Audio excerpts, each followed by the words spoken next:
Lên nào.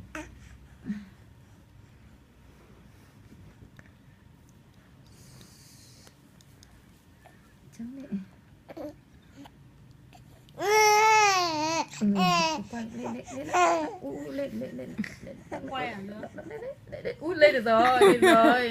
Một nhát thôi mà đặt ban ngày rồi. Tiếp đấy, lên tiếp rồi. Đừng nói. Đứng lên 2 tiếp rồi. Tiếp luôn.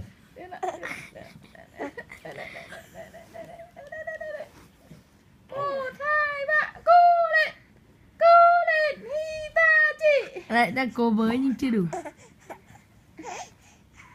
Lên, đang quay à? Đấy. Lên tiếp ngoan rồi. Bắn